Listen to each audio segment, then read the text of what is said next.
ನನ್ನ ಪ್ರೀತಿಯ ವಿದ್ಯಾರ್ಥಿಗಳೇ, ನಿಮ್ಮೆಲ್ಲರಿಗೂ 12ನೇ ಆನ್ಲೈನ್ ತರಗತಿಗೆ ಸ್ವಾಗತ.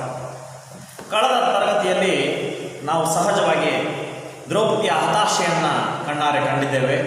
ಅದಕ್ಕೆ ತಕ್ಕಂತೆ ಭೀಮನ ಅನಿವಾರ್ಯತೆಯನ್ನು ಕೂಡ ನಾವು ಅರ್ಥೈಸಿಕೊಂಡಿದ್ದೇವೆ. ದೌರ್ಭಾಗ್ಯವಶ ಶಕ್ತಿ ಮತ್ತು ಧರ್ಮ ಎರಡೂ ಒಂದೇ ಕಡೆ ಇದ್ದಂಥ ಸಂದರ್ಭದಲ್ಲಿ ಧರ್ಮಕ್ಕೆ ಹಿಂಜರಿಕೆ ಅಥವಾ ಹಿಂಜರಿತ ಆಗಿರುವಂಥದ್ದನ್ನು ನಾವು ಸಹಜವಾಗಿ ಕಾಣ್ತೇವೆ. ಪ್ರತಿಯೊಂದು ಶಕ್ತಿ ಮತ್ತು ಧರ್ಮವು ಏಕೀಕೃತವಾಗಿ ಜೊತೆಯಲ್ಲೇ ಗೆಲುವನ್ನು ಸಾಧಿಸಿರುವಂಥದ್ದು ಅತ್ಯಂತ ಅಪರೂಪ. ಆದರೆ ಒಂದದ್ದು ಸತ್ಯ, ಧರ್ಮದ ಹಾದಿ ಕೊನೆಗೊಂದು ದಿವಸ ಜಯವನ್ನು ತಂದೇ ಕೊಡುತ್ತದೆ. ಆದರೆ ದೌರ್ಭಾಗ್ಯವಶ ಇಂದು ಈ ಕ್ಷಣಕ್ಕೆ ದ್ರೌಪದಿಗೆ ಆಗಬಹುದಾದಂಥ ಅವಮಾನವನ್ನು ತಪ್ಪಿಸಲು ಶಕ್ತಿಯುತವಾದಂತಹ ಪರಾಕ್ರಮಿಯಾದಂಥ ಭೀಮನ ಎದುರುಗಡೆ ಧರ್ಮ ಎಂಬಂಥ ಚೌಕಟ್ಟು ಹೇಗೆ ಅವನನ್ನು ಕಟ್ಟಿ ಹಾಕುವಂಥ ಪ್ರಯತ್ನವನ್ನು ಮಾಡಿದೆ. ಆ ದೃಷ್ಟಿಯಿಂದ ನಮ್ಮ ಅಣ್ಣನ ಆಜ್ಞೆಗೆ ನಾವು ಕಣ್ಣಿಯಾಗಿ, ಅಂದರೆ ಅವನ ಬಂಧನಕ್ಕೆ ಒಳಗಾಗಿ ನಾವು ನಿಜವಾಗ್ಲೂ ಕೂಡ ನಿಶಸ್ತ್ರರಾಗಿ ಕೂತಿದ್ದೇವೆ ಹೊರತು ಒಂದು ಹೆಣ್ಣನ್ನು ರಕ್ಷಿಸಲು ಅಸದಳವಾದಂತಹ ಅಥವಾ ಅಸಾಧ್ಯವಾದಂತಹ ಹೇಳಿಗಳಂತೂ ನಾವು ಅಲ್ಲ. ಏಕೆಂದರೆ ನಮ್ಮೊಂದಿಗೆ ಧರ್ಮವಿದೆ, ಧರ್ಮದ ಮಾರ್ಗಸೂಚಿ ಇದೆ, ಧರ್ಮವನ್ನು ಪ್ರಚುರಪಡಿಸುವಂಥ ಅಣ್ಣನ ಆಜ್ಞೆ ಇದೆ. ಅಣ್ಣನ ಆಜ್ಞೆಯ ವಿರುದ್ಧವಾಗಿ ನಡೆಯುವಂತಹ ಮನಸ್ಥಿತಿಗಳು ನಮ್ಮ ಮಾರ್ಗೂ ಇಲ್ಲ. ಅಣ್ಣನಿಗೆ ನಮ್ಮಿಂದ ನೋವಾದರೆ ಅದಕ್ಕಿಂತಹ ದುಃಖ ಮತ್ತೊಂದು ಯಾವುದೂ ಇಲ್ಲ. ಇಲ್ಲಿಯವರೆಗೆ ನಾವು ಪ್ರತಿಯೊಂದು ನೋವನ್ನು ಅನುಭವಿಸಿದ್ರು ಅದು ಅಣ್ಣನಿಗಾಗಿ ಮತ್ತು ಅಣ್ಣನ ಮಾರ್ಗದರ್ಶನಕ್ಕಾಗಿ ಆಗಿದೆ. ಹಾಗಾಗಿ ದ್ರೌಪದಿ ಈ ಕ್ಷಣದಲ್ಲಿ ನನ್ನನ್ನು ಬಲವಂತಪಡಿಸಬೇಡ ಎಂಬೊಂದು ವಿಚಾರವನ್ನು ಬಹಳ ಸೂಕ್ಷ್ಮವಾಗಿ ಆತ ವ್ಯಕ್ತಪಡಿಸಿದ್ದನ್ನು ನೋಡ್ತಾ ಇದ್ದೇವೆ. ಬನ್ನಿ, ಹಾಗಾದರೆ ತನ್ನ ಗಂಡ ಖಂಡಿತವಾಗಿಯೂ ತನ್ನನ್ನು ಕಾಪಾಡ್ತಾನೆ, ರಕ್ಷಣೆ ಮಾಡ್ತಾನೆ, ಇಂಥದ್ದೊಂದು ಅನಿಷ್ಟದಿಂದ ನನ್ನನ್ನು ಬೆಳಕಿನೆಡೆಗೆ ತರ್ತಾನೆ ಎಂಬಂತಹ ನಿರೀಕ್ಷೆಯನ್ನು ಹೊಂದಿದ್ದಂತಹ ದ್ರೌಪದಿಗೆ ಯಾವ ಕ್ಷಣಕ್ಕೆ ತನ್ನ ಗಂಡನಿಂದ ನನ್ನ ರಕ್ಷಣೆ ಸಾಧ್ಯವಿಲ್ಲ ಎಂಬುದು ಮನವರಿಕೆ ಆಯಿತೋ ಆ ಕ್ಷಣಕ್ಕೆ ಅವರು ಅನ್ಯಯೋಚನೆಯನ್ನು ಮಾಡಲೇಬೇಕಾಗುತ್ತೆ. ಏಕೆಂದರೆ ಸಮಯ ಅತ್ಯಂತ ಕಡಿಮೆ. ಇಂದಿನ ರಾತ್ರಿಯಲ್ಲಿ ನನಗೆ ಬಂದಿರುವ ಸಮಸ್ಯೆಯಿಂದ ದೂರ ಆಗಬೇಕು. ಇಲ್ಲ ಅಂತಂದರೆ ಅನಿವಾರ್ಯವಾಗಿ ಆ ಸಮಸ್ಯೆಗಳ ಕೂಪಕ್ಕೆ ಬಿದ್ದು ನನ್ನನ್ನು ನಾನು ನಾಶ ಮಾಡ್ಕೋಬೇಕು. ಇಂಥದ್ದೊಂದು ದುರದೃಷ್ಟವಾದಂಥ ವಿಚಾರ ತನ್ನ ಎದುರುಗಡೆ ಬಂದಾಗ ದ್ರೌಪದಿ ಆಯ್ಕೆ ಏನಾಗಿರುತ್ತೆ ಅನ್ನುವಂಥದ್ದು ಕೂಡ ನಮ್ಮನ್ನು ಕಾಡುವಂಥ ಪ್ರಶ್ನೆ. ಹಾಗಾಗಿ ನಮಗೆ ಇರುವಂಥ 11 ಮತ್ತು 12ನೇ ಪದ್ಯವನ್ನು ಇವತ್ತು ಅಭ್ಯಾಸ ಮಾಡೋದ್ರ ಮೂಲಕ ದ್ರೌಪದಿ ಮತ್ತು ಭೀಮನ ಮನಸ್ಥಿತಿಗಳನ್ನು ಒಂದಷ್ಟು ಸೂಕ್ಷ್ಮವಾಗಿ ಅವಲೋಕಿಸುವಂಥ ಕೆಲಸ ಇಲ್ಲಾಗುತ್ತೆ. ಬನ್ನಿ, ಹಾಗಾಗಿ ಹೆಣ್ಣು ಹೆಣ್ಣು ಹೆಣ್ಣು ಸಾವಿರಾರು ವರ್ಷಗಳಿಂದ ಪುರುಷನ ದೌರ್ಜನ್ಯಕ್ಕೆ ತುತ್ತಾಗಿ ತನಗರಿವಿಲ್ಲದಂತೆ ತನ್ನ ಅಸ್ತಿತ್ವವನ್ನು ಕಳೆದುಕೊಂಡು ಬರ್ತಾ ಇರುವಂಥ ಹೆಣ್ಣಿಗೆ ತನ್ನನ್ನು ತಾನು ಸಾಬೀತುಪಡಿಸಿಕೊಳ್ಳಿಕ್ಕೆ ಇತಿಹಾಸದಲ್ಲಿ ಅತ್ಯಂತ ಅವಕಾಶಗಳ ಕೊರತೆಯನ್ನು ನಾವು ನೋಡ್ತಾ ಇದ್ದೇವೆ. ಹಾಗಾಗಿ ಹೆಣ್ಣು ಅಂದರೆ ಇವತ್ತು ಕೂಡ 21ನೇ ಶತಮಾನದಲ್ಲಿ ಅವತ್ತಿಗೆ ಒಳಗಾಗಿ ಹೋಗಿರುವಂಥ ಒಂದು ವ್ಯವಸ್ಥೆಯನ್ನು ಕೂಡ ನಾವು ನೋಡ್ತಾ ಇದ್ದೇವೆ. ಹಾಗಾದರೆ ಆಕೆಗೆ ಅಸ್ತಿತ್ವವೇ ಇಲ್ಲವೇ? ಆಕೆ ಪುರುಷನಂತೆ ಸ್ವತಂತ್ರವಾಗಿ ಬದುಕಲು ಸಾಧ್ಯವೇ ಇಲ್ಲವೇ? ಪ್ರಕೃತಿಯ ಒಂದೆರಡು ಸಮಸ್ಯೆಗಳಿಂದ ಆಕೆ ಪುರುಷನ ಹಿಂದೆಯೇ ನಿಲ್ಲಬೇಕಾದಂಥ ಪರಿಸ್ಥಿತಿ ನಿರ್ಮಾಣ ಆಗಿ ಅದನ್ನೇ ನಾಗರಿಕ ಸಮಾಜ ಅಂತ ಒಪ್ಪಿಕೊಳ್ಳಬೇಕೇ? ಇದು ಧರ್ಮವೇ ಅನ್ನುವಂಥ ಪ್ರಶ್ನೆ ನಮ್ಮನ್ನು ಕಾಡದೇ ಇರೋದಿಲ್ಲ. ಹಾಗಾಗಿ ನೀವೇ ಒಮ್ಮೆ ಯೋಚಿಸಿ ನೋಡಿ. ಜನ್ಮ ಕೊಟ್ಟಂತಹ ತಾಯಿ, ಭೂಮಿ, ನದಿ, ಪ್ರಕೃತಿ ಎಲ್ಲವನ್ನೂ ಕೂಡ ನಾವು ಹೆಣ್ಣಿನಲ್ಲಿ ಗಮನಿಸುವಂಥ ಜನ ನಮ್ಮನ್ನು ಉಪಯೋಗಿಸುವಂತಹ ಸುಖದ ವಿಚಾರಕ್ಕೆ ಬಂದಾಗ ಹೆಣ್ಣನ್ನು 2ನೇ ದರ್ಜೆಯಲ್ಲಿ ನಿಲ್ಲಿಸುತ್ತಿದ್ದೀವಲ್ಲ, ಇದು ಎಷ್ಟರ ಮಟ್ಟಿಗೆ ಸರಿ ಅನ್ನುವಂಥ ಪ್ರಶ್ನೆ ನಮ್ಮನ್ನು ಕಾಡದೇ ಇರೋದಿಲ್ಲ. ಹಾಗಾಗಿ ಇಲ್ಲಿ ಹೆಣ್ಣಿನ ಕುಲವನ್ನೇ ಪ್ರಶ್ನೆ ಮಾಡುವಂತಹ ಒಂದು ಧೈರ್ಯವನ್ನು ನಮ್ಮ ದ್ರೌಪದಿಯ ಬಾಯಲ್ಲೇ ಕೇಳೋಣ. ಬನ್ನಿ. ಇನ್ನು ಹುಟ್ಟದೇ ಇರಲಿ ನಾರಿಯರೆಲ್ಲವೋ ಭಂಗಿತರು ಭುವನದೊಳಗಿನ್ನು ಜನಿಸಲು ಬೇಡ, ಗಂಡರು ಭೈಮ ಸನ್ನಿವರು ಎಲ್ಲವೋ ಪಾಂಡವರ ಬೋಲ್ ಸಂಪನ್ನ ದುಃಖಿಗಳಾರು ನವೆದರು, ಮುನ್ನಿನವರೊಳಗೆಂದು ದ್ರೌಪದಿ ಹಿಡಿದು ಹಲುಬಿದಳು. ಎಂಥ ಮಾತು! ಹೆಣ್ಣಿನ ಕುಲವನ್ನು ಬಹಳ ಸೂಕ್ಷ್ಮವಾಗಿ ಅರ್ಥೈಸುವಂತಹ ಒಂದು ಪ್ರಕ್ರಿಯೆಯನ್ನು ಕುಮಾರವ್ಯಾಸ ತನ್ನ ಪದ್ಯದ ಮೂಲಕ ಏನು ದ್ರೌಪದಿಯ ಬಾಯಲ್ಲಿ ಹೇಳಿಸುವಂತಹ ಕೆಲಸವನ್ನು ಮಾಡ್ತಾ ಇದ್ದಾರೆ. ಏನಪ್ಪ? ಇನ್ನು ಹುಟ್ಟದೇ ಇರಲಿ ನಾರಿಯರೆಲ್ಲವೋಲು ಭಂಗಿತರು ಭುವನದೊಳಗಿನ್ನು ಜನಿಸಲು ಬೇಡ, ಗಂಡರು ಭೀಮ ಸನ್ನಿಬರು ಎನ್ನವೋಲು ಪಾಂಡವರೋಲು ಸಂಪನ್ನ ದುಃಖಿಗಳಾರು ನವೆದರು, ಮುನ್ನಿನಿವರೊಳಗೆಂದು ದ್ರೌಪದಿ ಹಿರಿದು ಹಲುಬಿದಳು. ಒಂದು ಸೂಕ್ಷ್ಮವನ್ನು ಗಮನಿಸೋಣ. ಪದ್ಯವನ್ನು ನೋಡ್ತಾ ಹೋಗಿ. ಇನ್ನು ಹುಟ್ಟದೇ ಇರಲಿ ನಾರಿಯರು ಎನ್ನವರು, ಭಂಗಿತರು ಭುವನಗಳು ಇನ್ನು ಜನಿಸಲು ಬೇಡ, ಗಂಡರು ಭೀಮ ಸನ್ನಿಬರು ಎನ್ನಬೋಲು ಪಾಂಡವರೋಲು ಸಂಪನ್ನ ದುಃಖಿಗಳಾರು ನವೆದರು, ಮುನ್ನಿನ ಅವರೊಳಗೆ ಎಂದು ದ್ರೌಪದಿ ಹಿರಿದು ಹಲುಬಿದಳು. ಇಲ್ಲಿ ಸೂಕ್ಷ್ಮವನ್ನು ಗಮನಿಸೋಣ. ಏಕೆಂದರೆ ದ್ರುಪದ ರಾಜನ ಮಗಳಾಗಿ ಹುಟ್ಟಿದ ಅರಾಬ್ಯನನ್ನು ಯಾವತ್ತೂ ಕೂಡ ಆನಂದದ ಬದುಕನ್ನು ಅನುಭವಿಸಿಯೇ ಇಲ್ಲ. ಅದಕ್ಕೆ ನನ್ನ ತಂದೆಯ ಒಂದು ವರದಾನವೂ ಸಾಕ್ಷಿ ಇದ್ದಿರಬಹುದು. ಆದರೆ ನಾನು ಒಂದು ಹೆಣ್ಣು, ನನಗೂ ಒಂದು ಮನಸ್ಸಿದೆ, ಆ ಮನಸ್ಸಿಗೆ ಒಂದಷ್ಟು ಆಹ್ಲಾದಕರವಾದ ಆನಂದ ಬೇಕಾಗುತ್ತೆ ಅನ್ನುವಂಥ ವಿಚಾರವನ್ನು ಕೂಡ ಯಾಕೆ ಈ ಜಗತ್ತು ಅರ್ಥ ಮಾಡ್ಕೊಳ್ತಾ ಇಲ್ಲ? ಅಥವಾ ಆ ದೈವ ಅಥವಾ ವಿಧಿ ಯಾಕೆ ಇಷ್ಟು ಅನಿಷ್ಟವಾಗಿ ನನ್ನನ್ನು ಹುಟ್ಟಿಸಿದೆ? ಇನ್ನು ಈ ಜನ್ಮದಲ್ಲಿ ಹುಟ್ಟೋದೇ ಬೇಡ, ಹೆಣ್ಣಿನ ಜನ್ಮವೇ ಬೇಡ, ನನಗೆ ಹೆಣ್ತನವೇ ಬೇಡ ಎಂಬಂಥ ಒಂದು ದಿಟ್ಟ ವ್ಯವಸ್ಥೆಯನ್ನು ಅಥವಾ ದಿಟ್ಟ ನಿರ್ಧಾರವನ್ನು ನಮ್ಮ ದ್ರೌಪದಿಯ ಬಾಯಲ್ಲಿ ನಾವು ಕೇಳುವಾಗ ಎಂತಹ ಕಠಿಣವಾದ ಮನಸ್ಸುಗಳಿಗೂ ನೋವಾಗುತ್ತೆ. ಯಾಕೆಂದರೆ ಆಕೆ ಮಹಾಸತಿ, ಪಂಚ ಪಾಂಡವರನ್ನು ಸಂಭಾಳಿಸಿದಂಥ ಶ್ರೇಷ್ಠ ಕನ್ಯೆ. ಅಂತಹ ಹೆಣ್ಣು ಮಗಳ ಬಾಯಲ್ಲಿ ಇಂಥದ್ದೊಂದು ವಿಚಿತ್ರಕರವಾದಂಥ ನಿರ್ಲಿಪ್ತ ಮನೋಭಾವ ಮೂಡಿದೆ ಅನ್ನೋದಾದರೆ ಅವಳ ಬದುಕಿನ ಅದಮ್ಯವಾದಂಥ ದುಃಖದ ಆಳ ಎಂಥದ್ದು ಎಂಬುದನ್ನು ಪ್ರತಿಯೊಬ್ಬರು ಕೂಡ ಅರ್ಥ ಮಾಡ್ಕೋಬೇಕಾಗುತ್ತೆ. ಯಾಕೆ ಈ ಪುರುಷ ಸಮಾಜ ಹೆಣ್ಣನ್ನು ಈ ರೀತಿ ದೌರ್ಜನ್ಯದ ಒಂದು ವ್ಯವಸ್ಥೆಯ ಅಡಿಯಲ್ಲಿ ದೂಕ್ತಾ ಇದೆ? ಕತ್ತಲೆಯನ್ನೇ ಆಕೆಗೆ ಬದುಕನ್ನಾಗಿ ನಿರ್ಮಾಣ ಮಾಡ್ತಾ ಇದೆ. ಮುಂದೊಂದು ದಿವಸ ಆ ಹೆಣ್ಣಿನ ಅವಸ್ಥೆಯನ್ನೇ ಸಂಪೂರ್ಣವಾಗಿ ನಿರ್ನಾಮ ಮಾಡಿ ಹೋಗುವಂಥ ಅಪಾಯವು ಕೂಡ ಕಂಡು ಬರುವ ರೀತಿಯಲ್ಲಿ ಒಂದು ವ್ಯವಸ್ಥೆಯನ್ನು ಕಾಣಿಸ್ತಾ ಇದೆ. ಎಲ್ಲವನ್ನು ಗೋಚರಿಸಿದಾಗ ನಮಗನ್ಸುತ್ತೆ ಇಂಥದ್ದೊಂದು ಅನಿಷ್ಟತರವಾದ ಬದುಕು ಯಾಕಾದರೂ ಬೇಕು ಅಂತ ದ್ರೌಪದಿಗೆ ಅನಿಸಿರೋದು ಖಂಡಿತ ವಿಚಿತ್ರವೇ ಅಲ್ಲ. ಯಾಕೆಂದರೆ ಅವಳ ಜನನದಿಂದಲೇ ಪ್ರಾರಂಭವಾದಂಥ ಅನಿಷ್ಟ ಪಿಡುಗು ಅವಳನ್ನು ಇಲ್ಲಿಯವರೆಗೆ ತಂದು ನಿಲ್ಲಿಸಿದೆ. ಮುಂದೆಯೂ ಕೂಡ ತನ್ನ ಪುತ್ರರ ಸಾವನ್ನೇ ನೋಡುವಂತಹ ಅನಿವಾರ್ಯತೆ ಅವಳ ಕಣ್ಮುಂದೆ ಇದೆ. ತನ್ನೊಬ್ಬಳ ಕಾರಣದಿಂದ ಇಡೀ ಭಾರತವರ್ಷವೇ ಆರ್ಯಾವರ್ತವೇ ಸಂಪೂರ್ಣವಾಗಿ ರಕ್ತಮಯವಾಗಿ ಒಂದು ಯುದ್ಧದಲ್ಲಿ ತೊಳೆದು ಹೋಗುವಂಥ ಅಪಾಯವನ್ನು ಕೂಡ ತನ್ನ ಕಣ್ಮುಂದೆ ತರುವಂತಹ ಸಾಧ್ಯತೆಗಳನ್ನು ಅವಳು ಗೋಚರಿಸ್ಕೊತಾ ಇದ್ದಾಳೆ. ಎಲ್ಲ ಅನಿಷ್ಟಕ್ಕೆ ಹೆಣ್ಣೇ ಕಾರಣ ಅಂತ. ಇಂಥ ಹೆಣ್ಣುಗಳ ಯಾಕೆ ಬೇಕು, ಇಂಥ ಹೆಣ್ಣಿನ ಜನ್ಮ ಯಾಕೆ ಬೇಕು ಅನ್ನುವಂಥ ಪ್ರಶ್ನೆ ಆಕೆಯನ್ನು ಕಾಡದೇ ಇರೋದಿಲ್ಲ. ಆ ದೃಷ್ಟಿಯಲ್ಲಿ ನೋಡಿ ಇನ್ನು ಪದಭಾಗವನ್ನು ಮಾಡ್ಕೊಳ್ಳೋಣ. ಇನ್ನು ಹುಟ್ಟದೆ ಇರಲಿ, ಇನ್ನು ಹುಟ್ಟದೆ ಇರಲಿ. ಏನು? ನಾರಿಯರು, ನಾರಿಯರು, ನಾರಿಯರು. ಹೆಣ್ಣೆ ಹುಟ್ಟೋದು ಬೇಡ ಅಂತ, ನಾರಿಯರು ಹೆಣ್ಣೆ ಹುಟ್ಟೋದು ಬೇಡ ಅಂತ ಹೇಳ್ತಾ ಇಲ್ಲ ಅವರು. ಎನ್ನವೋ ನಾರಿಯರು ಎನ್ನವೋ. ಈಗ ಪದಭಾಗವನ್ನು ಮಾಡಿಕೊಂಡಾಗ ಕಾರ ಬರುತ್ತೆ. ಇನ್ನು ಹುಟ್ಟದೆ ಇರಲಿ ನಾರಿಯರು ಎನ್ನವೋಲು. ನನ್ನ ರೀತಿಯಿಂದ ಯಾವ ಹೆಣ್ಣು ಮಕ್ಕಳು ಹುಟ್ಟೋದು ಬೇಡ. ಯಾಕೆಂದರೆ ಭಂಗಿತರು. ಸಮಾಜದಲ್ಲಿ ಮನುಷ್ಯ ತನ್ನ ಅಸ್ತಿತ್ವವನ್ನು ಯಾಕೆ ಕಾಪಾಡಿಕೊಳ್ಳುತ್ತಾನೆ? ಸಮಾಜದಲ್ಲಿರುವಂತಹ ಸಮಸ್ತ ವೈಭವದ ಒಂದಷ್ಟು ಗೌರವವನ್ನು ಸಂಪಾದನೆ ಮಾಡಿಕೊಳ್ಳಲು. ಗೌರವವು ಮರೀಚಿಕೆಯಾದಾಗ ಜೀವನವು ನಿರರ್ಥಕವಾಗುತ್ತದೆ. ನೀವೇ ಯೋಚಿಸಿ ನೋಡಿ. ಆ ದೃಷ್ಟಿಯಿಂದ ಇಲ್ಲಿ ಭಂಗಿತರು, ಭಂಗಿತರು ಭುವನದೋಳ್, ಭುವನದೋಳ್, ಭುವನದೋಳ್. ಇನ್ನು ಪದಭಾಗವನ್ನು ಮಾಡಿಕೊಂಡಾಗ ಈ ಕಾರ ಬರುತ್ತೆ. ಇನ್ನು ಜನಿಸಲು ಬೇಡ, ಜನಿಸಲು ಬೇಡ.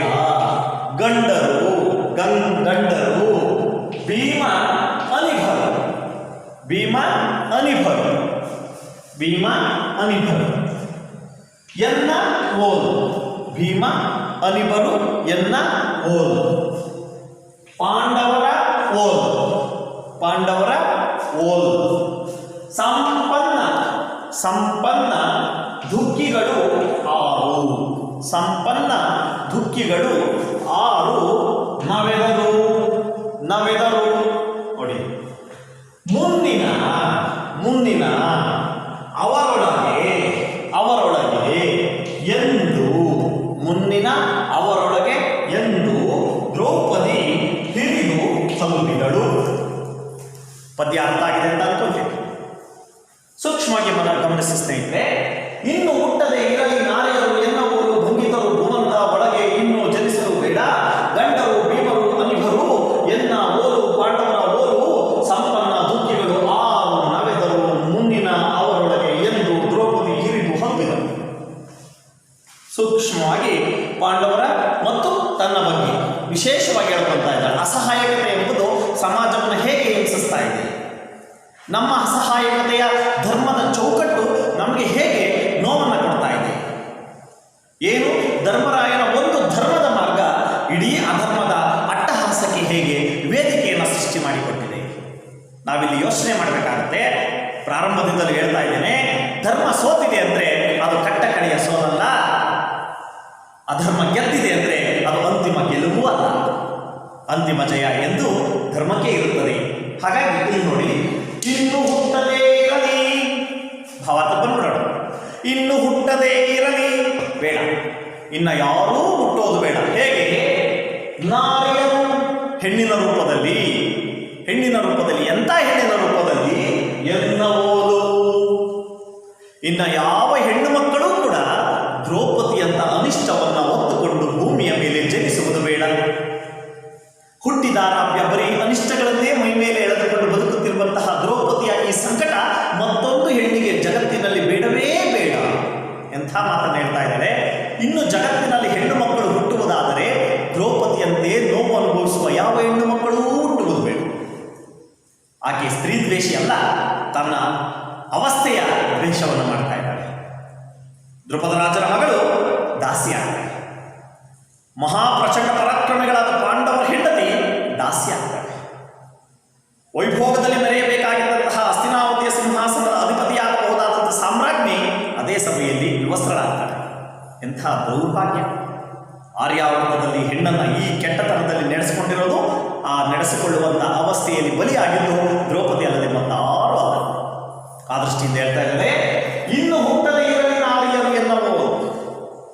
ಇನ್ನು ಯಾವುದೇ ಸಂದರ್ಭದಲ್ಲೂ ಕೂಡ ನನ್ನಂಥ ಹೆಣ್ಣು ಮಕ್ಕಳು ಈ ಜಗತ್ತಿನಲ್ಲಿ ಹುಟ್ಟುವುದು ಬೇಡ. ಯಾಕೆಂದರೆ ಹೆಣ್ಣಿನ ಕುಲದಲ್ಲಿ ಎಷ್ಟು ಅನಿಷ್ಟವಿದೆ ಎಂಬುದನ್ನು ನಾನು ಅನುಭವಿಸಿ ತೀರಿದ್ದೇನೆ. ನೋಡಿ, ಅನುಭವಿಸಿ ತೀರಿದ್ದೇನೆ.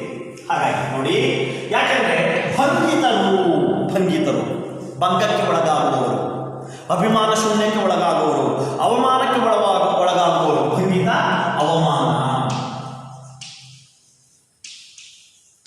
ಅಥವಾ ಅಪಮಾನ.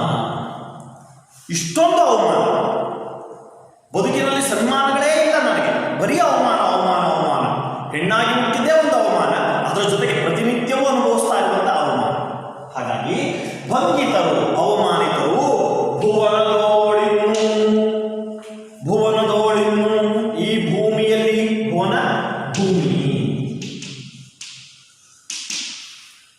ಈ ಭೂಮಿಯಲ್ಲಿ ಭೂಮಿಯಲ್ಲಿ ಇನ್ನು ಇಲ್ಲಿಯವರೆಗೆ ಈ ಭೂಮಿಯಲ್ಲಿ ನಮ್ಮಷ್ಟು ಭಂಗಿತರು ಅವಮಾನಕ್ಕೆ ಒಳಗಾದವರು, ಅಪಮಾನಕ್ಕೆ ಒಳಗಾದವರು, ಸ್ವಾಭಿಮಾನ ಶೂನ್ಯತೆಗೆ ಒಳಗಾದವರು ಜನಿಸಲು ಬೇಡ. ನಮ್ಮಷ್ಟು ಅವಮಾನಕ್ಕೆ ಒಳಗಾದಂಥ, ನಮ್ಮಷ್ಟು ಸ್ವಾಭಿಮಾನಕ್ಕೆ ಚ್ಯುತಿ ತಂದುಕೊಂಡಂಥ, ನಮ್ಮಷ್ಟು ಅಪಮಾನಕ್ಕೆ ಒಳಗಾದಂಥ ಜನ ಇನ್ನ ಈ ಭೂಮಿಯ ಮೇಲೆ ಜನಿಸಲು ಬೇಡ, ಹುಟ್ಟುವುದೇ ಬೇಡ. ಬರೀ ಸ್ತ್ರೀಯಾದಂಥ ನಾನು ಹುಟ್ಟೋದು ಬೇಡ ಅಂತ ಹೇಳ್ತಿಲ್ಲ. ಒಂದು ಗದೆಯ ಪ್ರಹಾರದಿಂದ ಇಡೀ ಕುರುವಂಶವನ್ನೇ ನಿರ್ನಾಮ ಮಾಡಬಹುದಾದಂಥ ಭೀಮನ ಗದೆಗೆ ಅರ್ಥವಿಲ್ಲದಂಥ ಸ್ಥಾನ ಸಿಕ್ಕಿದೆ. ಒಂದೇ ಒಂದು ಬಾಣದಿಂದ ಇಡೀ ಬ್ರಹ್ಮಾಂಡವನ್ನೇ ಅಲ್ಲೋಲ ಕಲ್ಲೋಲ ಮಾಡಬಹುದಾದಂಥ ಅರ್ಜುನನ ಬಾಣಕ್ಕೆ ಬೆಲೆ ಇಲ್ಲದ ಸ್ಥಿತಿ ತಲುಪಿದೆ. ಜಗತ್ತಿಗೆ ಧರ್ಮದೀಪಕನಾದಂತಹ, ಧರ್ಮದ ವ್ಯಾಖ್ಯಾನ ಮಾಡಬಹುದಾದಂಥ ಧರ್ಮರಾಯನ ಬಾಯಿಗೆ ಅರ್ಥವಿಲ್ಲದಂಥ ಪರಿಸ್ಥಿತಿ ನಿರ್ಮಾಣವಾಗಿದೆ. ಜಗತ್ತನ್ನು ತನ್ನ ಕೈಯಿಂದ ಹೇಗೆ ಬೇಕು ಆಡಿಸಬಹುದಾದಂಥ ಪಾಂಡವರಿಗೆ ಅತ್ಯಂತ ನಿಕೃಷ್ಟ ಸ್ಥಿತಿ ಬಂದಿದೆ. ಅದೇ ರೀತಿ ಜಗತ್ತಿನ ಸುಲಭರೂಪಿಯಾದಂಥ, ಧರ್ಮಕ್ಕ ತೀಕ್ಷ್ಣತೆ ಹೊಂದಿದ್ದಂಥ, ಅಗ್ನಿಪುತ್ರಿಯಾದಂತಹ ನನಗೆ ಇಂಥ ಅವಮಾನದ ಅವನತಿ ತಲುಪಿದೆ. ಇಂತಹ ಭಂಗಿತರು, ಇಂತಹ ಅವಮಾನಕ್ಕೆ ಒಳಗಾದ ಜನ ಜನಿಸಲು ಬೇಡ ಈ ಭೂಮಿಯಲ್ಲಿ. ನಮ್ಮಷ್ಟು ಅವಮಾನಕ್ಕೆ ಒಳಗಾದ, ಅಪಮಾನಕ್ಕೆ ಒಳಗಾದಂಥ ಜನ ಈ ಭೂಮಿಯಲ್ಲಿ ಹುಟ್ಟುವುದು ಬೇಡ. ಅಷ್ಟೇ ಅಲ್ಲ, ಗಂಡರು ಭೀಮಸನಿವರು. ಎಂಥ ಗಂಡರು ನನಗೆ! ಸಾಮಾನ್ಯ ಗಂಡರಲ್ಲ.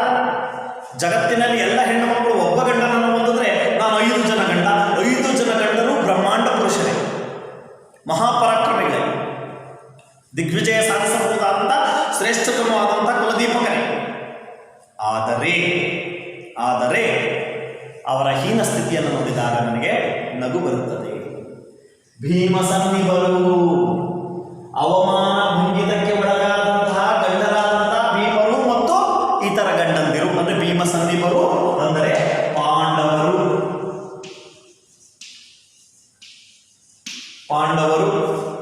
ಇಷ್ಟೆಲ್ಲ ಅವಮಾನಕ್ಕೆ ಒಳಗಾದಂತಹ ಗಂಡಸರಾದಂತಹ ಪಾಂಡವರು ಕೂಡ ಜಗತ್ತಿನಲ್ಲಿ ಪಾಂಡವರಂತೆ ಇನ್ಯಾರೂ ಹುಟ್ಟುವುದು ಬೇಡ. ತನ್ನ ಹೆಂಡತಿಗೆ ಅವಮಾನವಾಗುತ್ತಿದ್ದರೂ ತಲೆ ತಗ್ಗಿಸಿಕೊಂಡು ಧರ್ಮದ ಹೆಸರಿನಲ್ಲಿ ಮೂಕ ಪ್ರೇಕ್ಷಕರಾಗಿ ಕುಳಿತುಕೊಳ್ಳುವ ಗಂಡಂದಿರು ಯಾರಿಗೂ ಬೇಡ. ಮತ್ತದೇ ಪ್ರಶ್ನೆ, ಧರ್ಮವೆಂದರೇನು? ಎಂಥ ವಿಚಿತ್ರವಾದಂತಹ ಒಂದು ಸಂದರ್ಭವನ್ನು ನಾವಿಲ್ಲಿ ಕಾದಿರಿಸಿಕೊಂಡಿದ್ದೇವೆ. ದ್ರೌಪದಿಗೆ ಸ್ತ್ರೀ ರಕ್ಷಣೆಗೆ ಯೋಗ್ಯವಲ್ಲದ ಧರ್ಮವೇ ಅಲ್ಲ ಎನಿಸುತ್ತಿದೆ. ಅದಕ್ಕೆ ಹೇಳ್ತಾ ಇದ್ದಾರೆ, ಜಗತ್ತಿನಲ್ಲಿ ಇಂಥ 5 ಜನ ಗಂಡಂದಿರು ಮತ್ತಾರಿಗೂ ಹುಟ್ಟುವುದು ಬೇಡ. ಯಾಕೆಂದ್ರೆ ಇವರಿಂದ ಯಾವ ಹೆಣ್ಣಿಗೂ ನ್ಯಾಯ ಸಿಗುವುದಿಲ್ಲ. ಇವರ ಚಟಕ್ಕೆ ಜೂತದಲ್ಲಿ ಸೋತು ನನ್ನನ್ನು ಬಲಿಪಶುವನ್ನಾಗಿ ಮಾಡುವರು. ತುಂಬಿದ ಸಭೆಯಲ್ಲಿ ಹೆಣ್ಣಿನ ಶೀಲವನ್ನು ಹರಣ ಮಾಡುವಂಥ ಪ್ರಯತ್ನ ನಡೆಯುವಾಗ ಮೂಕ ಪ್ರೇಕ್ಷಕರಾಗಿ ಕುಳಿತಿದ್ದರೂ ಇವರ ಪರಾಕ್ರಮಕ್ಕೆ ನಾನೇನೆಂದು ಹೇಳಲಿ? ಇಂಥ ಅವಮಾನ ಅನುಭವಿಸಿದ ಯಾವ ಗಂಡಸರು ಭೂಮಿಯ ಮೇಲೆ ಹುಟ್ಟುವುದು ಬೇಡ. ಒಂದು, ತನ್ನ ಅವಮಾನದ ಹೆಣ್ಣುತನವನ್ನು ತಿರಸ್ಕರಿಸುತ್ತಿದ್ದಾಳೆ. ಮತ್ತೊಂದು, ತನ್ನ ಗಂಡಂದಿರ ಧರ್ಮದ ಚೌಕಟ್ಟಿನ ಒಳಗೆ ಆದಂಥ ಅವಮಾನದ ಪೌರುಷತ್ವಕ್ಕೆ ಧಿಕ್ಕಾರವನ್ನು ಹಾಕ್ತಾ ಇದ್ದಾಳೆ. ಇಂಥ ಗಂಡಂದಿರು ಹುಟ್ಟುವುದು ಬೇಡ. ಏನು ವಿಧಿ ಅಂತ ಹೇಳಿ, ಏನು ವಿಧಿ ಅಂತ ಹೇಳಿ ನೋಡಿ. ಎಲ್ಲವೋ ಪಾಂಡವೋ ಕರ್ಮ ಹಣೆ ಬರಹ. ಕಳೆದ ತರಗತಿಯಲ್ಲಿ ನೋಡು, ಕೆಲವರು ಗಳಿಸಿದರೆ ಕೆಲವರು ಒಂದು ಜಾರು, ಯಾರ್ದೋ ದುಡ್ಡು ಎಲ್ಲವನ್ನ ಜಾತ್ರೆ. ಹಾಗೆ ಇಲ್ಲಿ ಕೂಡ ಎಲ್ಲವೋ ನನ್ನ ಓಲ್ ಪ್ರೀತಿ, ನನ್ನ ರೀತಿ ಅಂದ್ರೆ ದ್ರೌಪದಿಯಾದ ನನ್ನ ರೀತಿ ಮತ್ತು ಪಾಂಡವರ ಓಲ್ ಪಂಚಪಾಂಡವರ ರೀತಿ ಸಂಪನ್ನ ದುಃಖಿಗಳು, ಸಂಪನ್ನ ಕ್ರೋಢೀಕರಿಸಿದ ಸಂಪದ್ಭರಿತವಾದ ಏನು ಸಂತೋಷ ಅಲ್ಲ, ದುಃಖಿಗಳು. 1 ದುಃಖ 2 ದುಃಖ 3 ದುಃಖ ಅಲ್ಲ, ಸಾವಿರ ದುಃಖಗಳನ್ನು ನಿರಂತರವಾಗಿ ತನ್ನ ಮೇಲೆ ಸುರಿಸಿಕೊಂಡು ಬದುಕ್ತಾ ಇದ್ದಾರೆ. ಈ ರೀತಿ ಬದುಕ್ತಿರೋದು ಜಗತ್ತಲ್ಲಿ ನಾನು ಮತ್ತು ಪಾಂಡವರು ಅಷ್ಟೇ ಅನ್ಸುತ್ತೆ. ಯಾಕೆಂದ್ರೆ ನಮಗೆ ಕೆಟ್ಟದ್ದು ಮಾಡೋದು ಬರೋದಿಲ್ಲ. ಕೆಟ್ಟದ್ದು ಮಾಡೋದಕ್ಕೆ ಪಾಂಡವನ ಅಗ್ರಜನಾದಂಥ ಯುಧಿಷ್ಠಿರ ಬಿಡುವುದಿಲ್ಲ. ಧರ್ಮದ ಚೌಕಟ್ಟಿನಲ್ಲಿ ನಾವು ಅನುಭವಿಸಬಾರ್ದಂತ ನೋವನ್ನು ಅನುಭವಿಸ್ತಾ ಇದ್ವಿ. ಎಷ್ಟು ಸಂಪನ್ನ ಅಸಂಖ್ಯಾತವಾದ ದುಃಖವನ್ನು ಅನುಭವಿಸ್ತಾ ಇದ್ವಿ ನಾವು. ನೋಡಿ, ಹೇಳ್ತಾ ಇದ್ದಾರೆ, ಎನ್ನವೋ ಪಾಂಡವರು ನನ್ನ ರೀತಿ ಮತ್ತು ಪಾಂಡವರ ರೀತಿ ಸಂಪನ್ನ ದುಃಖಿಗಳು ಅಂದ್ರೆ ಸಂಪದ್ಭರಿತವಾದ ದುಃಖವನ್ನು ಅನುಭವಿಸಿದರು, ಅಂದ್ರೆ ಅತಿ ಹೆಚ್ಚು ದುಃಖವನ್ನು ಅನುಭವಿಸಿದರು. ಅಸಂಖ್ಯಾತವಾದ ದುಃಖವನ್ನು ಅನುಭವಿಸಿದವರು ಮತ್ತು ನವೆದವರು. ಆ ದುಃಖದಲ್ಲೇ ನವೆದವರು. ದುಃಖ ಬಂದಿದ ತಕ್ಷಣ ನಾವು ಒಂದು ವರ್ಗದ ಜೊತೆಗೆ ನಮ್ಮನ್ನು ನಾವು ಕೈ ಜೋಡಿಸಿಕೊಂಡಿಲ್ಲ. ಧರ್ಮದ ಚೌಕಟ್ಟಿನಲ್ಲಿ ದುಃಖವನ್ನು ಅನುಭವಿಸುತ್ತಾ ಬಂದಿದ್ದೇವೆ. ಪ್ರತಿನಿತ್ಯವೂ ಧರ್ಮದ ಹೆಜ್ಜೆಯನ್ನೇ ಹಾಕಿದ್ದೇವೆ. ಆ ಧರ್ಮದ ಚೌಕಟ್ಟಿನ ಒಳಗೆ ಬರುವಂಥ ಎಲ್ಲ ರೀತಿಯ ನೋವನ್ನು ಉಂಡು ಸವೆದಿದ್ದೇವೆ ಮತ್ತು ನಮ್ಮನ್ನು ಸವೆಸಿಕೊಂಡಿದ್ದೇವೆ.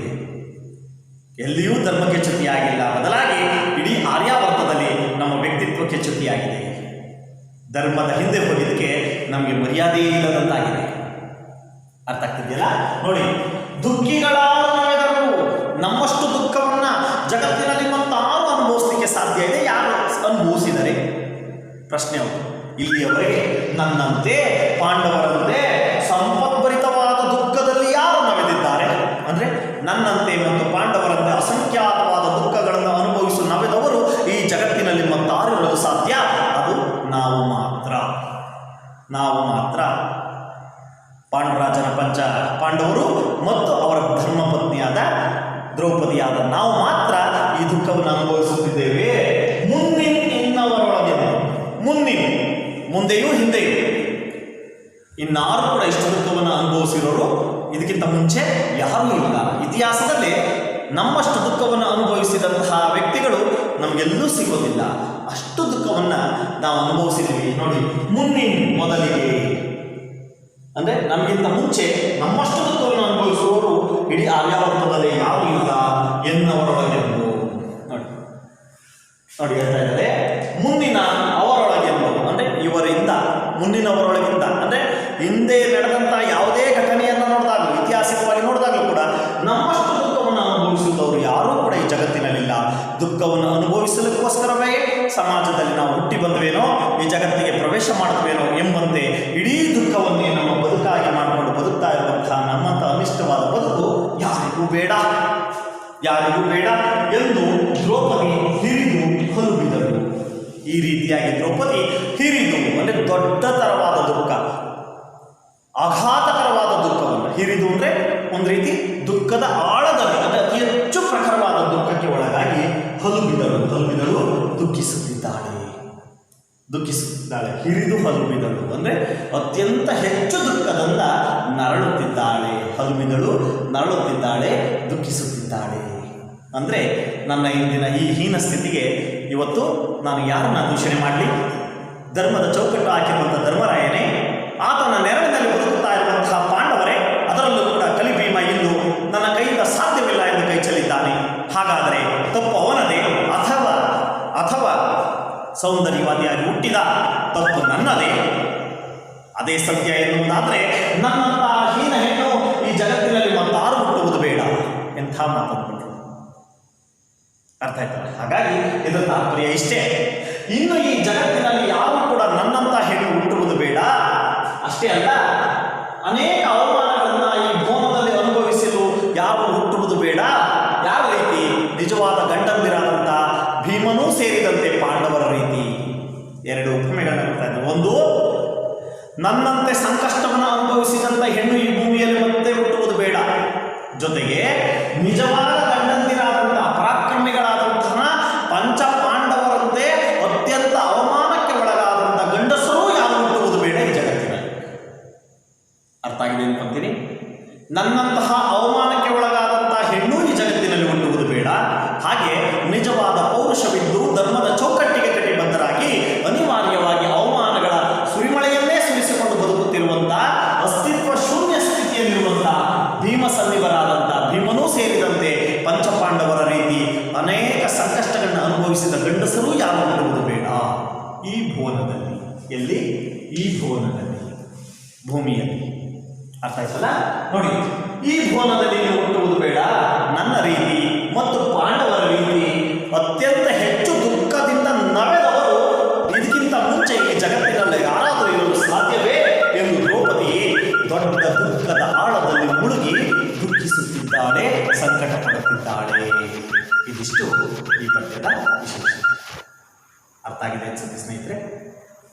ಈಗ ಮುಂದಿನ ಪದ್ಯವನ್ನ ನೋಡೋಣ.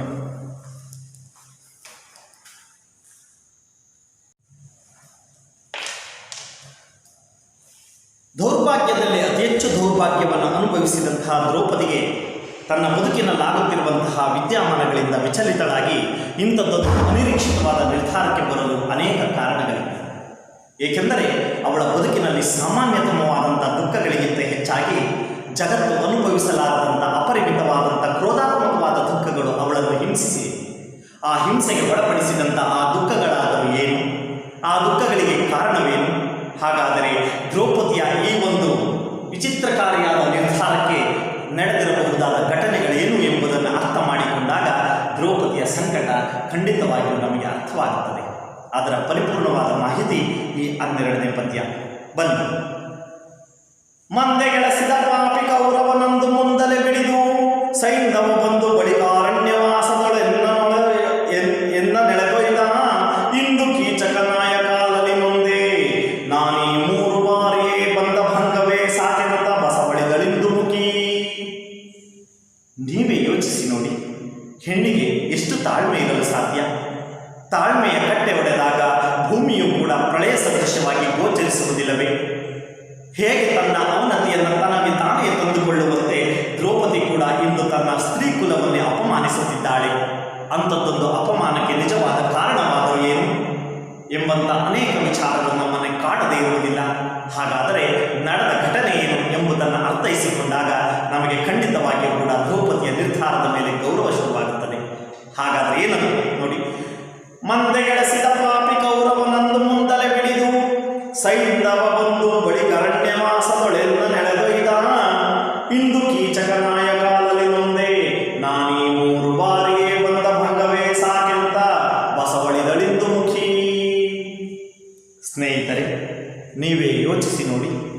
ಹೆಣ್ಣಿಗಾದ ಅವಮಾನಕ್ಕೆ ತಕ್ಕಂತೆ ಪ್ರತೀಕಾರವನ್ನು ತೀರಿಸಿಕೊಳ್ಳುವ ಛಲವನ್ನು ದ್ರೌಪದಿಯ ಪಾತ್ರ ಯಾಕೆ ಹುಟ್ಟು ಹಾಕಿತು ಎಂಬುದನ್ನು ನೋಡಿದಾಗ ಅದರ ಹಿನ್ನೆಲೆಯ ಅನೇಕ ಚಿತ್ರಗಳು ತೆರೆದುಕೊಳ್ಳುತ್ತವೆ.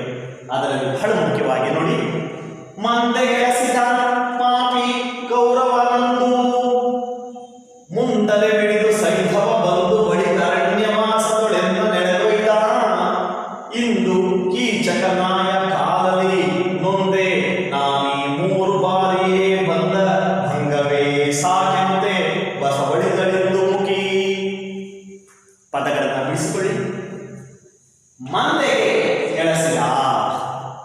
ಪ್ರಕಾರ ಮಂದೆಗೆ ಎಳೆಸಿದ ಪಾಪಿ ಕೌರವ ಅಂದು ಕೌರವ ಅಂದು ಮುಂದಲೇ ಹಿಡಿದು ಭಾಗ ಮಾಡಿಕೊಂಡಾಗ ಆಕಾರ ಬರುತ್ತೆ. ಮುಂದಲೇ ಹಿಡಿದು ಸೈಂಧವ ಬಂದು ಬಳಿಕ ಅರಣ್ಯ ವಾಸಗಳು ಎನ್ನ ಎಳೆದೊಯ್ದ. ನೋಡಿ,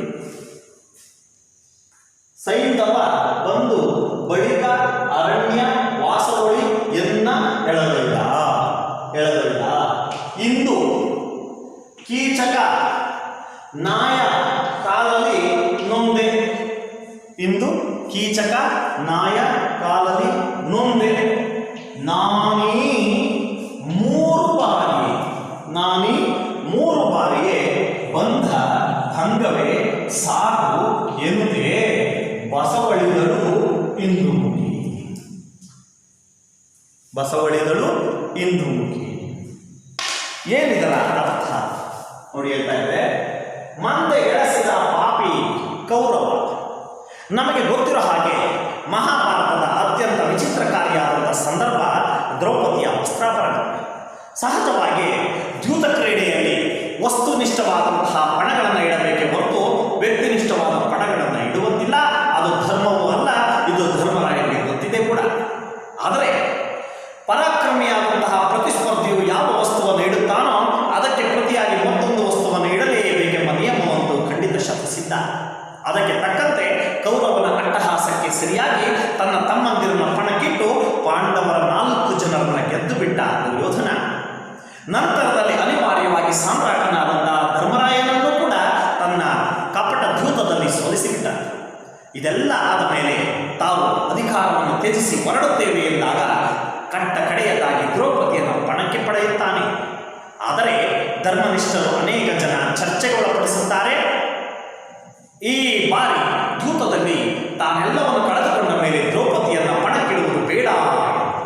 ಆದರೆ ತನ್ನ ವ್ಯೂಹದಿಂದ ಬಿಡಿಸಿಕೊಳ್ಳಲು ಸಾಧ್ಯವಾಗದ ರೀತಿಯಲ್ಲಿ ಧರ್ಮದ ಒಂದು ಕಟ್ಟಳೆಯನ್ನು ಧರ್ಮರಾಯನಿಗೆ ಸುತ್ತಿದಂತಹ ಶಕುನಿ ಮತ್ತು ದುರ್ಯೋಧನ ಅನಿವಾರ್ಯವಾಗಿ ದ್ರೌಪದಿಯ ಪಣಕ್ಕಿಡುವಂತಹ ಒಂದು ವಿಪ್ಲವ ಕೆಲಸಕ್ಕೆ ಮಾರ್ಗಸೂಚಿಯಾಗುತ್ತಾರೆ. ಅದರಂತೆ ಆ ದ್ಯೂತದಲ್ಲೂ ಕೂಡ ದ್ರೌಪದಿಯನ್ನ ಸೋತು ಬಿಡುತ್ತಾರೆ. ಇದೆಲ್ಲದರ ಹಿಂದಿರುವಂಥ ಮರ್ಮ ಶಕುನಿಯ ಕೈಯಲ್ಲಿದ್ದಂಥ ದಾಳಗಳು. ಆ ದಾಳಗಳು ಮಾಯಾವಿ ದಾಳ. ಆ ಮಾಯಾವಿ ದ್ಯೂತದಲ್ಲಿ ಸೋತ ತಕ್ಷಣ ಒಂದು ಹೆಣ್ಣನ್ನು, ಅದರಲ್ಲೂ ಕೂಡ ಸಾಮ್ರಾಜ್ಞಿಯಾದಂತಹ ದ್ರೌಪದಿಯನ್ನು, ಪಾಂಡವರ ಪಟ್ಟಮಹಿಷಿಯನ್ನು ದರದರನೆ ಎಳೆದುಕೊಂಡು ಬಂದು ಆ ಒಂದು ತುಂಬಿದ ಸಭೆಯಲ್ಲಿ ಆಕೆಯ ಮೇಲೆ ಬಲಾತ್ಕರಿಸುವಂತಹ ದುಷ್ಟ ಪ್ರಯತ್ನಕ್ಕೆ ಮುಂದಾಗುತ್ತಾನೆ ದುರ್ಯೋಧನನ ಆಣತಿಯಂತೆ ದುಶಾಸನ. ಇದೆಲ್ಲ ಅಧರ್ಮವೇ ಅಲ್ಲವೇ? ಹಾಗಾಗಿ ಆಕೆ ನೆನೆಸ್ಕೊಂತಾ ಇದ್ದಾರೆ ಏನಂತ, ಮಂದೆ ಎಳೆಸಿದ, ಮಂದೆ ಸಭೆ, ಮಂದೆ ಜನ ಅಂದ್ರೆ ಜನ ತುಂಬಿರುವ ಸಭೆ, ಮಂದೆಗೆ ಸಭೆಗೆ ಎಳೆಸಿದ ತಂದ, ನನ್ನನ್ನ ಸಭೆಗೆ ತಂದ. ಯಾರು? ದ್ಯೂತಕ್ಕೆ ಇಟ್ಟಂತ ನನ್ನ ಗಂಡ ನನ್ನನ್ನು ಸೋತ ನಂತರ ದುರ್ಯೋಧನನ ಆಣತಿಯಂತೆ ದುಶ್ಯಾಸನ ನನ್ನ ಜಡೆಯನ್ನು ಹಿಡಿದು ದರನೆ ಎಳೆದುಕೊಂಡು ಬಂದು ಆ ಒಂದು ಸಭೆಗೆ ನನ್ನನ್ನು ತಂದು ಬಿಸಾಕಿಬಿಟ್ಟು ನನ್ನನ್ನು ವರ್ತಿಸಿದ ರೀತಿ ಅದು ಹೇಗಿದೆ ನೋಡಿ. ಹೇಳ್ತಾರೆ, ಮಂದೆಗೆಳೆಸಿದ ಪಾಪಿ ಯಾರು? ಕೌರವ ಅಂದ್ರೆ ದುರ್ಯೋಧನ. ಅಂದು ಇದು ನಡೆದದ್ದಲ್ಲಿ ಹಸ್ತಿನಾವತಿಯಲ್ಲಿ ಆ ಒಂದು ಮಾಯಾವಿ ದ್ಯೂತದ ಒಳಗೆ ಒಂದು ಚೌಕಟ್ಟಿಗೆ ಒಳಪಟ್ಟು ಧರ್ಮರಾಯನ ಆಣತಿಯಂತೆ ಅನಿವಾರ್ಯವಾಗಿ ನನ್ನ ಮೇಲೆ ಆಕ್ರಮಣ ನಡೆಯಲಾಯಿತು. ಅಂದಿಗೆ ನನ್ನ ಅಸ್ತಿತ್ವ ಮತ್ತು ವ್ಯಕ್ತಿತ್ವ ಎರಡೂ ನಾಶವಾಗಿ ಹೋದವು. ಇದು ಮೊದಲ ಅನುಭವ. ನಂತರ ಮುಂದಲೆ ಬಿಳಿದ ಸೈಂಧವ. ಇದು ಕೂಡ ಪಾಂಡವರ 12 ವರ್ಷದ ವನವಾಸ ಮುಕ್ತಾಯವಾಗಿ 13ನೇ ವರ್ಷದ ಅಜ್ಞಾತವಾಸ ಪ್ರಾರಂಭವಾಗುವ ಮೊದಲ ದಿನ ಮತ್ತು ವನವಾಸ ಮುಕ್ತಾಯವಾಗುವ ಕೊನೆಯ ದಿನ. ಆ ಸಂದರ್ಭದಲ್ಲಿ ಇವರು ಅಜ್ಞಾತವಾಸಕ್ಕೆ ತೆರಳಿಬಿಟ್ಟರೆ ಅವರನ್ನು ಕಂಡುಹಿಡಿಯಲು ಸಾಧ್ಯವಾಗದೆ ರಾಜ್ಯವನ್ನು ಒಪ್ಪಿಸಲೇಬೇಕಾಗುತ್ತದೆ ಎಂಬ ನಿರ್ಧಾರಕ್ಕೆ ಬಂದಂಥ ದುರ್ಯೋಧನ ಅನಿವಾರ್ಯವಾಗಿ ಅವರ ಪಟ್ಟಮಹಿಷಿಯನ್ನು ಅಪಹರಿಸಿದರೆ ಅವರು ಖಂಡಿತ ರಕ್ಷಣೆಗೆ ಧಾವಿಸುತ್ತಾರೆ. ಅಲ್ಲಿಗೆ ಅವರ ಅಜ್ಞಾತವಾಸದ ಚೌಕಟ್ಟು ಮುರಿಯುತ್ತದೆ. ಆ ಕ್ಷಣಕ್ಕೆ ಮತ್ತೆ ಅವರನ್ನು 12 ವರ್ಷ ವನವಾಸಕ್ಕೆ ಅಟ್ಟಬಹುದು ಎಂಬ ದುರಾಲೋಚನೆಯಿಂದ ಸೈಂಧವನನ್ನು ಕಳಿಸಿ ಆ ಒಂದು ದ್ರೌಪದಿಯನ್ನ ಅಪಹರಣ ಮಾಡಿಸುವಂತಹ ಕೆಲಸವನ್ನು ಮಾಡ್ತಾನೆ. ಹಾಗಾದ್ರೆ ಈ ಸೈಂಧವ ಕೂಡ ಯಾರು ಅಂತ ಅಂದ್ರೆ ಪಾಂಡವರ ಏನು ಅಗ್ರಜರೆಂದು ಕಾಣುತ್ತಿದ್ದಂತಹ ದುರ್ಯೋಧನಾದಿಯಾಗಿರುವಂತಹ ಕೌರವರ ಒಬ್ಬಳೇ ಒಬ್ಬಳು ತಂಗಿಯಾದಂತಹ ದುಶ್ಯಲೆ. ಆ ದುಶ್ಯಲೆಯ ಗಂಡನೇ ಜಯದ್ರಥ ಅಥವಾ ಸೈಂಧವ. ಆ ಸೈಂಧವನ ಆಕ್ರಮಣಕ್ಕೆ ತುತ್ತಾದಂತಹ ಆ ಒಂದು ದ್ರೌಪದಿ ಆ ಕ್ಷಣಕ್ಕೆ ಬಿಡಿಸಿಕೊಳ್ಳಲು ಪ್ರಯತ್ನಿಸಿದಾಗ ಆತ ಕೂಡ ಅವಳ ಮುಂದಿನ ಜಡೆಯನ್ನು ಹಿಡಿದು ನೆತ್ತಿಯ ಕೂದಲನ್ನು ಹಿಡಿದು ದರದರನ್ನು ಎಳೆದುಕೊಂಡು ಬಂದು ದುರ್ಯೋಧನನಿಗೆ ಒಪ್ಪಿಸುವ ಧಾವಂತದಲ್ಲಿರುತ್ತಾನೆ. ಆ ಕ್ಷಣಕ್ಕೆ ಅರ್ಜುನನ ಪ್ರವೇಶವಾಗಿ ತನ್ನ ಹೆಂಡತಿಯನ್ನು ಹಾಕಿ ಆತ ಕಾಪಾಡಿಕೊಂಡು ಆ ಕ್ಷಣಕ್ಕೆ ಅವರು ಅಜ್ಞಾತವಾಸದಲ್ಲಿ ಮರೆಯಾಗಿ ಹೋಗುತ್ತಾರೆ. ಹಾಗಾಗಿ ಹೆಣ್ಣುತನಕ್ಕೆ ಬಿದ್ದಂತ ಎರಡನೇ ಪೆಟ್ಟು ಆ ಸೈಂಧವನಿಂದ ಅದು ಏನು ಅರಣ್ಯದಿಂದ ದರದರನ್ನು ಎಳೆದುಕೊಂಡು ಬಂದು ದುರ್ಯೋಧನಿಗೆ ಒಪ್ಪಿಸುವಂತ ಸಂದರ್ಭದಲ್ಲಿ ಅರ್ಜುನನಿಂದ ತಪ್ಪಿ ಹೋಯಿತು. ಆದರೂ ಆತ ಕೂಡ ನನ್ನ ಜುಟ್ಟನ್ನು ಹಿಡಿದು ಅವಮಾನಿಸಿದ್ದಾನೆ. ಇದು ಎರಡನೇ ಪ್ರಸಂಗ. ಇನ್ನು ನೋಡಿ, ಅಜ್ಞಾತವಾಸಗಳು ಎನ್ನ ಬೆಳಬೇಕು ಇಂದು ಇವತ್ತು ಈ ಕ್ಷಣ ಕೀಚಕ ನಾಯ ಕಾಲದಲ್ಲಿ ನೊಂದೆ. ಹೌದು ಹೌದು, ಸೈರಂಧ್ರಿಯಾಗಿರುವಂತಹ ಹೀಗೆ ವಿರಾಟ್ ರಾಜನ ಹೆಂಡತಿಯಾದ ಸುಧಿಷ್ಣೆಯ ಕೇಶವದ ಅಲಂಕಾರವನ್ನು ಮಾಡುವಂತಹ ಕೆಲಸವನ್ನು ಮಾಡ್ತಾ ಇದ್ದಾರೆ. ಆ ಕೇಶದ ಅಲಂಕಾರ ಮಾಡುವಂತಹ ಆ ಸಂದರ್ಭದಲ್ಲಿ ಕೀಚಕ ಸೌಂದರ್ಯವನ್ನು ನೋಡಿ ತನ್ನ ಅಕ್ಕನಿಗೆ ನಿವೇದನೆಯನ್ನು ಅರ್ಪಿಸಿದ್ದಾನೆ. ನನಗೆ ಆ ಹೆಣ್ಣು ಬೇಕು. ಅನಿವಾರ್ಯವಾಗಿ ತನ್ನ ತಮ್ಮನ ವಿರುದ್ಧ ಮಾತನಾಡಲು ಸಾಧ್ಯವಿಲ್ಲದಂತ ಆಕೆ ಅನಿವಾರ್ಯವಾಗಿ ಸುದೇಶ್ನೆ ಆ ದ್ರೌಪದಿಯನ್ನ ಅಂದರೆ ಸೈರಂಧ್ರಿಯನ್ನ ಆತನ ರಾತ್ರಿಯ ಸೇವೆಗೆ ಕಳಿಸಲು ಮುಂದಾಗುತ್ತಾಳೆ. ಆತನ ಕಕ್ಷಕ್ಕೆ ಮದ್ಯವನ್ನು ತೆಗೆದುಕೊಂಡು ಹೋಗುವೆಂದಾಗ ಆಕೆ ಅದನ್ನು ಅನಿವಾರ್ಯವಾಗಿ ಮಾಡಬೇಕಾಗುತ್ತದೆ. ಆ ಮದ್ಯ ತೆಗೆದುಕೊಂಡು ಆದಾಗ ಆಕೆಯ ಮೇಲೆ ಅನುಚಿತವಾಗಿ ವರ್ತನೆ ಮಾಡಿ ಆಕೆಯ ಮೇಲೆ ಬಲಾತ್ಕಾರಕ್ಕೆ ಮುಂದಾಗುತ್ತಾನೆ ಕೀಚಕ. ಆತನಿಂದ ಬಿಡಿಸಿಕೊಂಡು ಓಡಿ ಬರುವಾಗ ತುಂಬಿದ ಸಭೆಗೆ ನುಡಿದಂಥ ಆಕೆಯನ್ನು ಹಿಂಬಾಲಿಸಿಕೊಂಡು ಬಂದಂತಹ ಕೀಚಕ ತನ್ನ ಕಾಲಿನಿಂದ ಒದ್ದು ಅವಮಾನಿಸಿ ಇಂದಿನ ರಾತ್ರಿಯ ಸೇವೆಗೆ ನೀನು ಬರಲೇಬೇಕು ಎಂದು ನಿರ್ಧಾರವನ್ನು ಮಾಡಿ ಹೋಗುತ್ತಾನೆ. ಹಾಗಾಗಿ ಇದು ಮೂರನೇ ಬಾರಿ. ಇಂದು ಕೀಚಕ ನಾಯ ಕಾಲದಿ. ಯಾಕೆ ನಾಯಿಯಿಂದ ಬಳಸ್ತಾ ಇದ್ದಾರೆ ಇಲ್ಲಿ ವಿಶೇಷ ನೋಡಿ. ಏಕೆಂದರೆ ಸಿಕ್ಕ ಆಹಾರಕ್ಕೆ ಬಾಯಿ ಹಾಕುವಂತಹ ಕೆಟ್ಟ ಗುಣವನ್ನು ಹೊಂದಿರುವಂತಹ ನಾಯಿಯ ರೀತಿಯಲ್ಲಿ ಕಂಡ ಸುಂದರವಾದ ಹೆಣ್ಣು ಮಕ್ಕಳಿಗೆ ಬಾಯಿ ಹಾಕುವಂತಹ ಕೀಚಕ ನಾಯಿಗೆ ಸಮ ಎಂಬಂಥ ಪದವನ್ನು ಇಲ್ಲಿ ಬಳಸ್ತಾ ಇದ್ದಾರೆ. ಹಾಗಾಗಿ ಇಂದು ಕೀಚಕ ನಾಯ ಕಾಲದಿ. ಆತ ನನ್ನ ಕಾಲಲ್ಲಿ ಬಂದ, ನನ್ನ ಕಾಲಿನಲ್ಲಿ ಘಾಸಿ ಹೊಡಿಸಿದ. ಅದೇಯಲ್ಲಿ ತುಂಬಿದ ಸಭೆಯಲ್ಲಿ. ಅಂದು ತುಂಬಿದ ಸಭೆಯಲ್ಲಿ ನನ್ನ ವಸ್ತ್ರವನ್ನು ಎಳೆಯಲಾಯಿತು, ಮತ್ತೆ ಜಯದ್ರಥನನ್ನ ಜಡೆಯನ್ನು ಹಿಡಿದು ಅವಮಾನ ಮಾಡಿದ. ಇಂದು ಮತ್ತೊಂದು ತುಂಬಿದ ಸಭೆಯಲ್ಲಿ ವಿರಾಟ್ ರಾಜನ ಆಸ್ಥಾನದಲ್ಲಿ ನನ್ನನ್ನು ಒದೆಯುವ ಮೂಲಕ ಆ ಕೀಚಕನ ಕಾಲಲ್ಲಿ ನೊಂದೆ. ಆತನ ಕಾಲಿನ ಒದೆತದಿಂದ ಮತ್ತು ಆ ಒದೆತವಾದ ಅವಮಾನದಿಂದ ಮನಸ್ಸಿಗೆ ಮತ್ತು ದೇಹಕ್ಕೆ ನೋವಾಗಿದೆ. ಇಷ್ಟೆಲ್ಲ ಸಹಿಸಿಕೊಂಡು ನಾನು ಈ 3 ಬಾರಿಯೇ ಬಂದ ಭಂಗವೇ ಸಾಕು, ನನಗೆ ಈ 3 ಬಾರಿ ಆಗಿರುವ ಭಂಗವೇ ಸಾಕು, 3 ಜನ್ಮ ಆತ್ಮಹತ್ಯೆ ಮಾಡಿಕೊಳ್ಳುವಷ್ಟು ಅವಮಾನವಾಗಿದೆ. ತುಂಬಿದ ಸಭೆಯಲ್ಲಿ ಸೀರೆಯನ್ನು ಎಳೆಸಿಕೊಂಡು ನಾನಿನ್ನು ಬದುಕಿದ್ದೇನೆ. ಆ ಜಯದ್ರಥನ ಆ ಒಂದು ಆಕ್ರಮಣಕ್ಕೆ ತುತ್ತಾಗಿ ದರ ಜುಟ್ಟು ಹಿಡ್ಕೊಂಡು ಎಳೆದುಕೋಗುವಂತಹ ಒಂದು ಅವಮಾನವನ್ನು ನೋಡಿ ನಾನು ಬಯಸಿದ್ದೇನೆ, ಬದುಕಿದ್ದೇನೆ. ಇಂದು ದೌರ್ಭಾಗ್ಯವಶಾತ್ ತುಂಬಿದ ಸಭೆಯಲ್ಲಿ ಕೀಚಕನೆಂಬ ನಾಯಿ ನನ್ನನ್ನು ಬಂದು ಒದೆಯುತ್ತೆ. ಆ ಒದೆತವನ್ನು ತಿಂದು ನಾನು ಬದುಕಬೇಕೇ? ಪ್ರಶ್ನೆ. ಈ 3 ಬಾರಿಯೇ ನೊಂದೆ. ನೋಡಿ, ನಾನು ಈ 3 ಬಾರಿಯೇ ಬಂದ ಭಂಗವೇ ಸಾಕು. ನನಗೆ ಈ 3 ಬಾರಿ ಆಯ್ತಲ್ಲ ಭಂಗ. ದುರ್ಯೋಧನ ಆಣತಿಯಂತೆ ದುಶ್ಯಾಸನನ ಸೀರೆಯನ್ನು ಎಳೆದದ್ದು, ಅದೇ ದುರ್ಯೋಧನ ಆಣತಿಯಂತೆ ಜಯದ್ರಥ ಅಥವಾ ಸೈಂಧವ ನನ್ನ ಜುಟ್ಟನ್ನು ಹಿಡ್ಕೊಂಡು ಎಳ್ಕೊಂಡು ಹೋಗಿದ್ದು, ಹಾಗೆ ತನ್ನ ಕಾಮ ಪಿಪಾಸುವಿನ ಆಕ್ರಮಣಕ್ಕೆ ಒಳಗಾದಂತಹ ಕೀಚಕನಿಂದ ನಾನಿವತ್ತು ನೊಂದದ್ದು.